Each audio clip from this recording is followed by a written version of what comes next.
Bom, pessoal, muita gente acompanhou, meio chocada, estarrecida, a tragédia que aconteceu lá com os índios Yanomami. E a gente tem que ser justo, essa tragédia não é uma tragédia que começou ontem, é uma tragédia antiga. Na minha opinião, não sei a de vocês, no governo Bolsonaro ela não começou, mas ela foi agravada e a gente não pode achar que uma simples troca de governo por si só vai resolver esse problema grave que vem dizimando os índios há muito tempo. E eu tive a oportunidade de entrevistar Aldo Rebelo, ex-ministro da Defesa, dos Esportes, enfim, tem um currículo muito vasto, que conhece a situação dos Yanomami, não pela televisão, não pelos jornais, muitas vezes tendenciosos, mas de perto, lá visitando, conversando e ouvindo todos eles. E ele, né, na entrevista que eu fiz no canal Politizando, fez diversos alertas.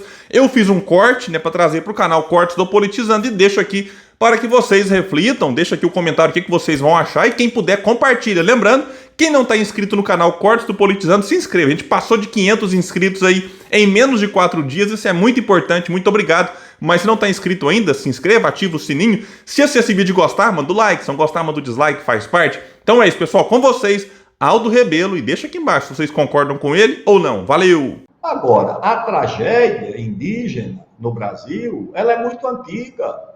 Leiam os cronistas, leiam o padre Antônio Vieira, leiam os sermões de denúncia do sacrifício, da vida difícil que as populações indígenas enfrentavam no Brasil desde a época da colônia.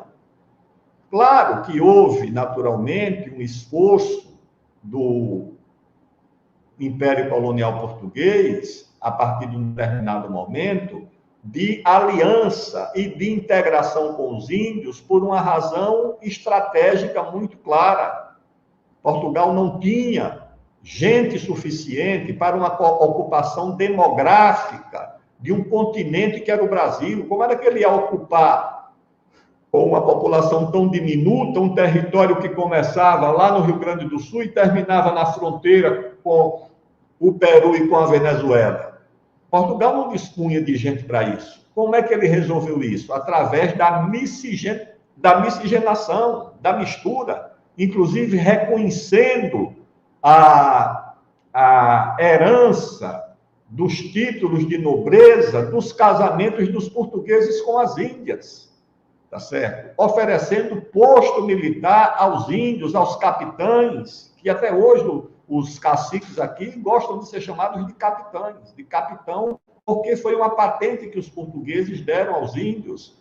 A escolha dos juízes de paz, das autoridades que os portugueses mandaram privilegiar os índios, porque sem essa integração, sem essa aliança, Portugal não teria dominado o Vale do Rio Amazonas. Ele não tinha força suficiente para enfrentar o Império Colonial holandês, o Império Colonial britânico, o Império Colonial francês, não tinha. Só enfrentou porque fez uma aliança, em primeiro lugar, com a Igreja, com os jesuítas, os mercedários, os franciscanos, que espalharam as suas missões religiosas no Vale do Amazonas. Todas essas cidades do Vale do Amazonas, originariamente, foram missões religiosas. Se você visita Belém, se você visita o convento dos mercedários, é um monumento arquitetônico, é obra de uma grande ambição, de uma grande ousadia estratégica. Ninguém faz uma obra daquela para ficar durante pouco tempo. Aquilo é uma obra para quem quer ter sentido de permanência e de continuidade, que é o convento dos mercedários, que, aliás, foi ocupado pelos cabanos em 1835.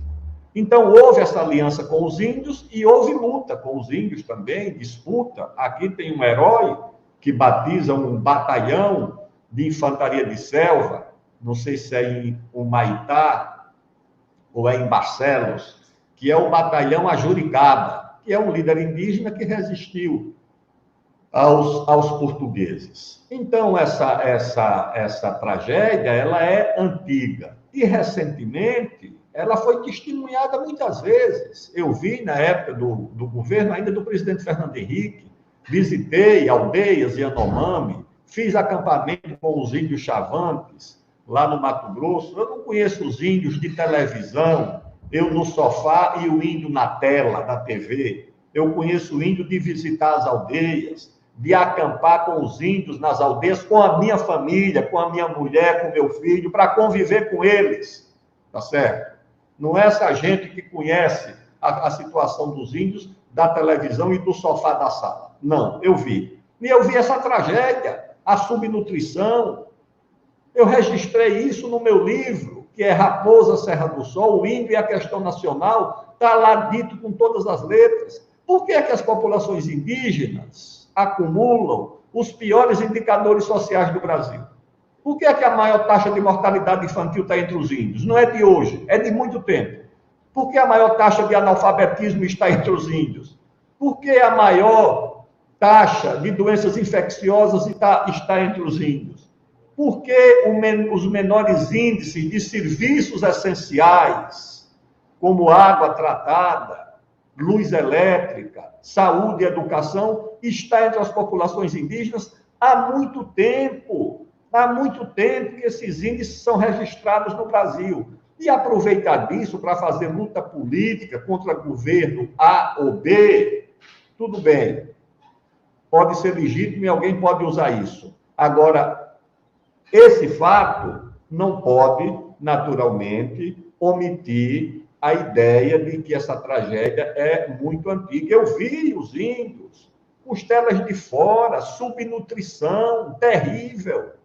Isso tudo eu vi há muito tempo, não é de hoje. Então, quando você vê a tragédia dos índios se transformar numa disputa política, primeiro que não vai resolver a situação dos índios, porque essa concepção que é apresentada por essas ONGs, por setores da antropologia, do isolamento das populações indígenas, não vai resolver nada, porque o índio no Brasil está diante de uma dupla ou de uma encruzilhada.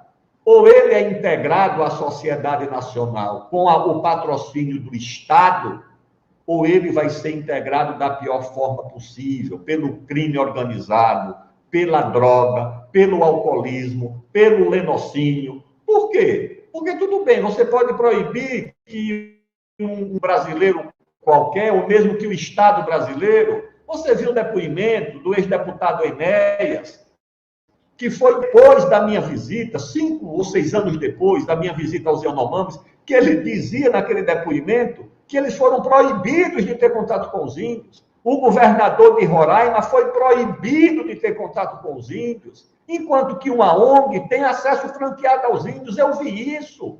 Você chega numa aldeia Yanomami, lá na fronteira com a Venezuela, tem uma menina, uma garota de uma ONG, que diz: o senhor pode entrar porque é deputado, mas o coronel e o general não podem entrar. Mas ela não é nem funcionária pública, não é nem servidora pública. Como é que ela pode proibir um general do Exército Brasileiro, no comando do batalhão, da Brigada de Infantaria de Selva, de Roraima, e o assessor parlamentar do Exército, que era o coronel Vilas Boas, proibidos de entrar por uma moça que nem era servidora pública?